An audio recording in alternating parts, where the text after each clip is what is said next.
Today, I'm delighted to welcome Dr. Jack Groppel, one of the world's leading pioneers in human performance. Dr. Groppel is a Hall of Fame coach, scientist, entrepreneur, and internationally recognized expert in sports science. Throughout his remarkable career, he has helped transform the way elite athletes, business leaders, healthcare professionals, and global organizations think about performance and well-being.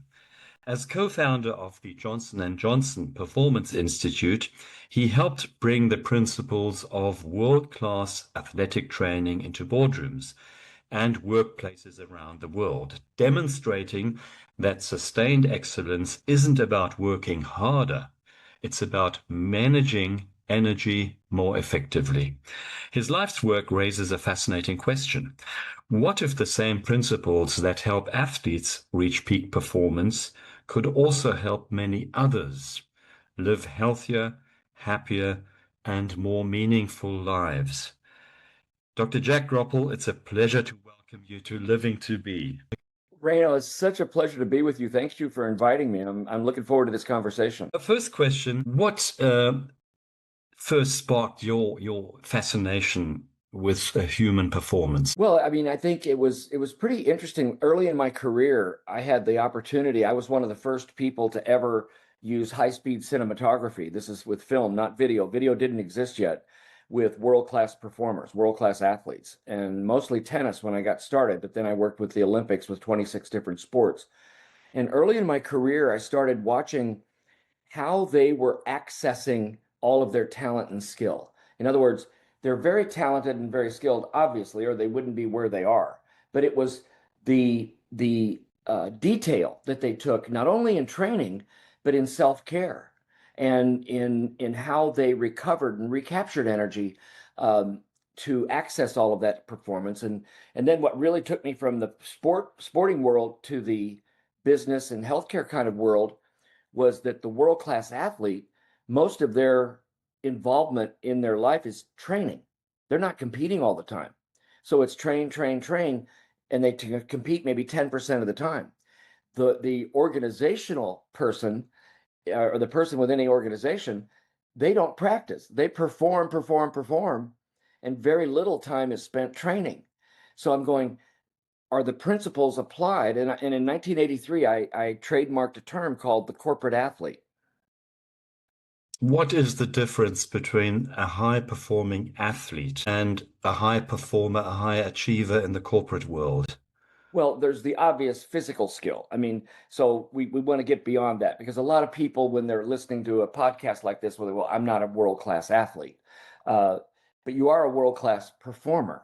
See, this is what we want to get to. You might not have the physical prowess of a world-class athlete, but I can guarantee you have the mental capacity and the emotional capacity and the spiritual capacity to perform at very high levels. What I found in my work is that a lot of these high achievers have a problem in aligning their sprint and recovery cycles. Does that align with your? Percent. And I think let's separate because a lot of people, the most famous phrase I think that I believe is misconstrued is that life is a marathon. And I'm okay with people using that phrase, but then let's really look at how world-class marathoners train because most of their training is interval training, sprint, recover, do different speeds. Even in a race, a world-class marathoner decides when she or he are going to make a move, when they're going to stay back, when they're going to. So it's a series of sprints. That's what life is, followed by recovery. You've worked a lot with the high achievers in the sporting field. What makes these people so exceptional? Well, now you get into some other areas. Like the thing that really blew me away when they're performing is the better they are, they're not afraid to make a mistake. They're not afraid of losing. Yet you've never met anyone that wants to win more than that person does. And this is female, male, doesn't matter. You show me a world-class athlete who's at the top of their game, they're not afraid of losing. So this high-performing athlete is willing to listen to criticism and then adapt Now, accordingly. well, yes and no. I mean, You have to build trust. They have to trust that it's an informed resource that's giving them input. So once they have a trusted resource, then yes, absolutely. But I think even more than that, in tennis, for example, in the sport that I'm most closely connected to, if you're at in a tiebreaker in the third set to win a match, and it's match point against you, and suddenly you're on the run and you hit this screaming backhand down the line for a winner. And everybody goes, "Oh my gosh, how in the world was she able to do that?" Well, she's able to do that because she's not afraid of losing that match. Yeah. And because her whole attitude is, you might get me today, but you won't get me tomorrow. Yeah. What I found fascinating, especially while we're talking about tennis, is that there's almost that moment where you see in that person's facial expression, I'm going to lose this. 100%. You can see the determination. You could also see the fear in someone's eyes. Let's get away from tennis. Look at basketball in a free throw. You can look at a penalty kick in soccer football. When it's a self-paced activity, a golf shot, a ball like in the thick rough in golf, you can see fear in someone's eyes or confidence in their facial expression. You have, of course, this necessity of being physically fit, Mhm. but how much does the emotional, mental, and spiritual fitness play a role? It's in fact, at the beginning levels of sport, it's mostly physical. But when you get up to the upper levels, everybody's skilled. Everybody has the physical skills, the physical attributes, and everybody's fit. But it's the mental and the emotional and the spiritual that really separate the winners and the losers, because it's the spiritual is around purpose. Like, why are we doing this? What matters to me right now? The mental is, are you scattered or are you laser focused? The emotional, do you access survival based emotions like fear and anxiety, or do you access opportunity based emotions like challenge? I'm excited to be here. Hmm. And that's really what starts to separate Hmm. number Uh, one from number 20. what I've seen with some of these very successful athletes, just to mention Boris Becker as an example, very successful in the early part of his career, and then his life falling apart after his career had ended. Well, now you get into something that's very personal for me, because I think you're aware, and from the whole marketing, that over my right shoulder, I wrote my memoir this year. And my life, the title of the book is Mountains Within: A Life of Achievement, because done all these crazy things, a quest for meaning, and the mountain that changed everything. So here I had all this success, and I was teaching people how to be successful. And I thought I was doing everything right, Reno. But it was on Mount Kilimanjaro. And for those watching, I know the listeners can't see it, but for anyone watching, that's my 12-year-old son and myself with my artificial knees at the summit of Mount Kilimanjaro. So when he was 12 years old, we summited Mount Kilimanjaro together. And it was on the mountain that I realized I questioned my sanity. First of all, why am I here? Because this is really hard. It's an extreme altitude. And but I'm going, this mountain is exactly like my life has been. There's excitement and exhilaration, but yet there's terror when you look down on a muddy ledge and it's 150 feet straight down. And the guide says, just swing around, I'll catch you. And you're going, you better catch me, you know. Um, and summit night, you summit all night from um, up to 5,300 meters, and it's just crazy. You're doing this all night long, and it's 0 degrees. The hoses on your water pack freeze. You can't. You got to open the water pack to drink water, and you start going. And it was on the mountain, Reno, that I said, if I write my memoir, it has to be the truth and the whole story. So here I've had this wildly successful professional life, but I had a really bad father wound with my dad, and I dedicated the book to anybody that felt they had to please someone, or anybody that ever felt they weren't good enough. That's the dedication of the book. You had this experience going on a walk in nature on a mountain where all this sort of came up.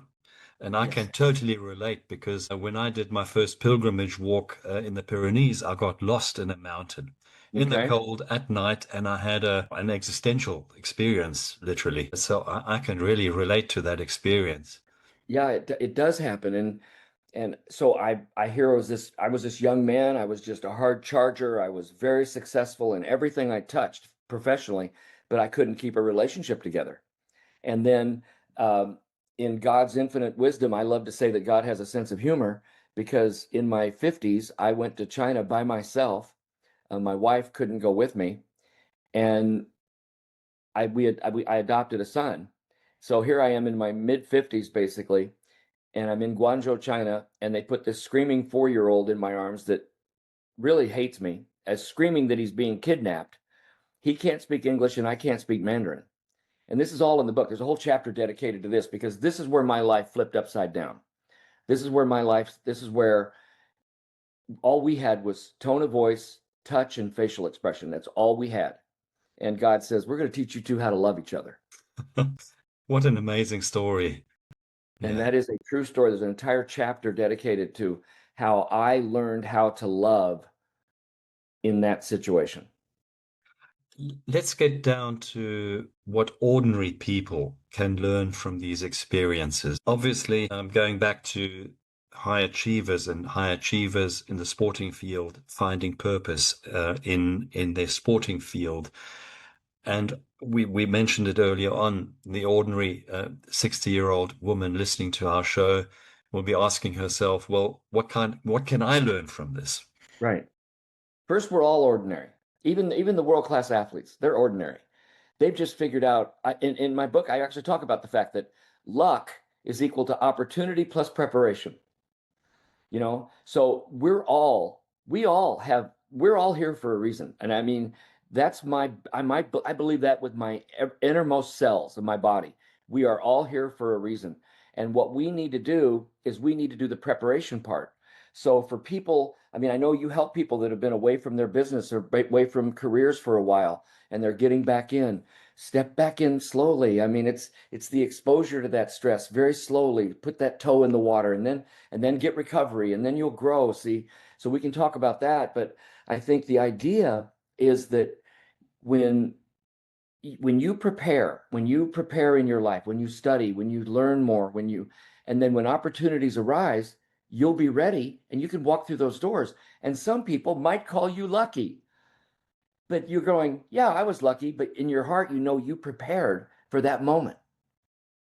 I absolutely believe that we are all born for a unique purpose in life, Correct. and that work isn't just work. But a lot of the people I work with count the years until retirement. Okay. They reach retirement and then lose all sense of purpose. So Yeah. obviously, work is much more than earning a salary. Yeah. Do you know, Reno, there's two words.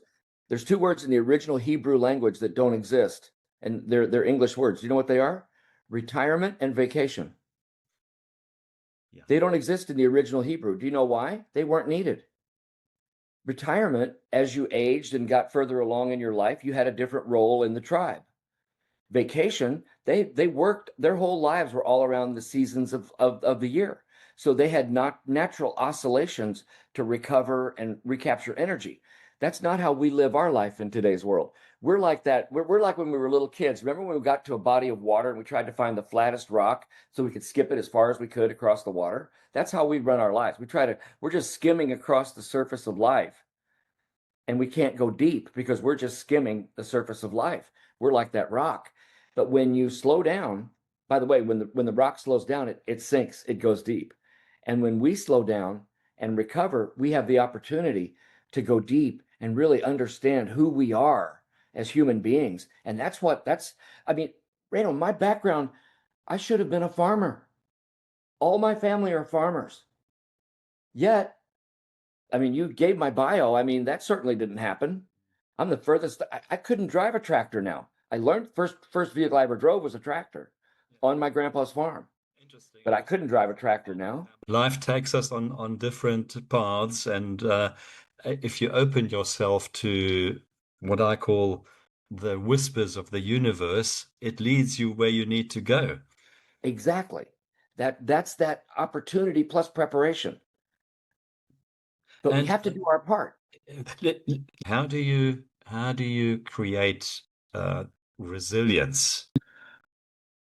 Well, ideal resilience starts with purpose. when you've got a reason for living, I mean, a real reason, when, and by the way, there's no judgment. When I say to people, my most favorite question to ask people is, what matters most to you right now? That's my favorite question. And very often people struggle with answering it. And do you know why? Because they're concerned that it may not be good enough. Well, I come back with that, well, like, good enough for whom? I'll never forget one time I was doing a program in Argentina, in Buenos Aires, and I had a young man, probably mid 30s, early 30s, come up to me at a break and he said, Dr. Jack, he said, I'm too young to have a sense of purpose. And I said, no, you're not. I said, tell me what matters to you. And he said, well, I'm single. Make sure he told me he was single. And he said, um, I just really like helping people grow in their career. And I said, what an amazing purpose at this point in your life. And then I said, if you got married, do you think your purpose would change? He said, yes, probably. What about if you had children? Oh, yes, I'm sure it would. What about later in life when you have grandchildren? Oh, it probably would. You see, the purpose is what matters most right now. Don't try to get tough on Yeah. yourself. You just touched on an important point. That's correct. That's why the question is, what matters most right now? Yeah. Yeah. It's not, is this big enough? Will everybody be proud? No, this is what matters to you right now. No one else is involved. Young people, obviously, go through difficult stages, when they end their schooling, their training, or their graduation, Mhm. and then they start a family and raise children. And then you have, like most of our listeners, those people over the age of 60, Mhm. children have left home, Mhm. and many of them asking themselves, well, what now? Mhm. What's left for me now? What would you tell these people? Well, first of all, let's know what we all know. Some of the most famous people in life didn't get started until after they were 50 or 60. Some of the most famous people in history. So let's understand that, again, I go back to the fact the word retirement doesn't exist in the original Hebrew. So when someone says to me they're going to retire, my first question is, what are you going to do now? Because, and they might say, I want to play a lot of golf. Okay, then be the best golfer you can possibly be. Understand courses, understand how greens, understand. So really be good at it if that's what you want to do. But for a lot of people, maybe you want to do something and make a contribution. Like I'm not done writing yet. Yet here I am in my 70s. I want to write some more. And I'm doing podcasts all the time like yours. I love doing this because for me, this is giving back. This is helping people. So I want to keep helping people. And I think all of your listeners, remember, we all are come to the table with talent and skill. We all have some kind of talent and skill. What are you going to do with that? And is there some kind of skill you want to still develop? Don't think you're too old ever, And if because you you're are, not. it's like a muscle that's not being used. 100%.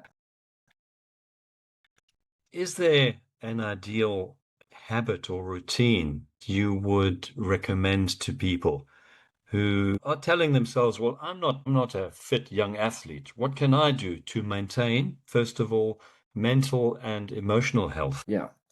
Well, the word challenge is key. Challenge yourself. Now, what do I mean by that? Let's do the mental and emotional first. Challenge yourself mentally. Like, where is an area that you would like to learn more about in your life? Let's say you're 65 and there might be something in geography. There might be something in, I mean, are we really going to take somebody to the moon in the next decade? I mean, maybe you're really fascinated by that. I mean, and you start studying how that might happen just on your own, just so you become knowledgeable about it.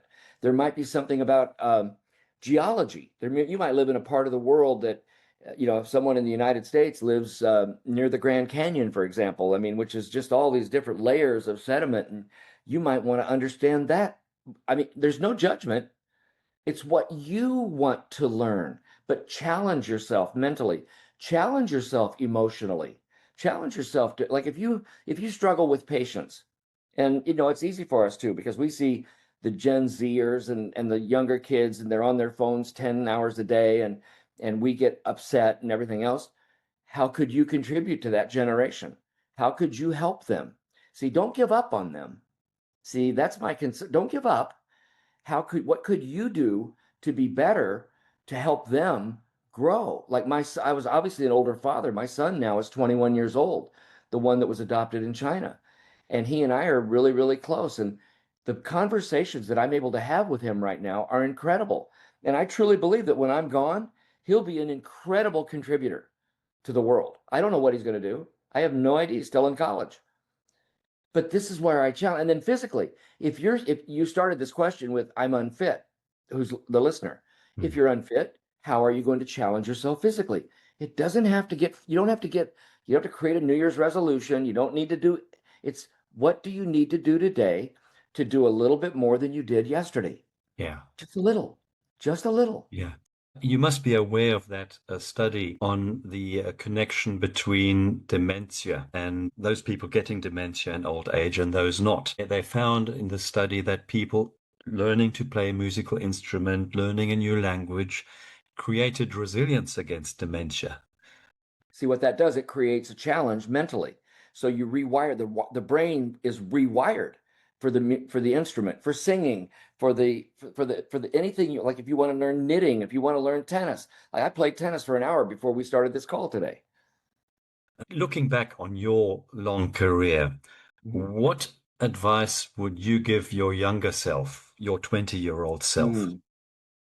Great question. While I was blessed to have amazing professional mentors, I didn't have anyone who was a really good personal mentor.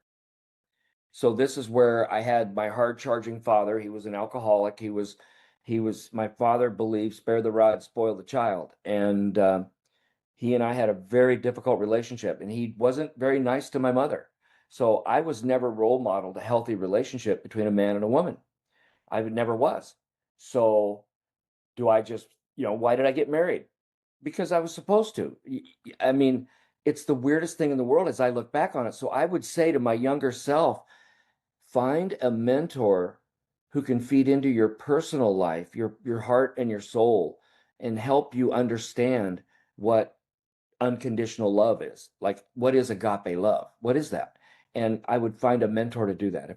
That's what I would say to my younger self. And I talk about that in my book very clearly. Mentors Yeah. So mentors throughout life, is that? throughout life. I'm a big believer in counseling. If you don't have a mentor, find someone that you can talk to. I think everybody has to have a third person, somebody that has no vested interest in what you're involved in, that can give you feedback and help you process things. I'm just a big believer in that. Would you say those high achievers, high performing athletes had the same good mentors, coaches? 100%. And some had some not so good. That's why they were so driven. So, I mean, I'm not going to go into any names, but you can certainly look back in the history books. I mean, the players whose parents pushed them very, very hard, and that wasn't so good. But then they had coaches who were great in their lives and fed into them, and their coaches became like a second parent. I'd like to conclude our conversation today by asking you if someone listening today could make just one small change this week that would have the greatest impact on their health, performance, and quality of life, what would you encourage them to do? Create a boundary, whatever it is you hold sacred, whatever it is that you say to you really matters to you. Create a boundary and start building in something to help you really hold that sacred. And I think you start by starting every day with what matters most to me today. What matters most to me?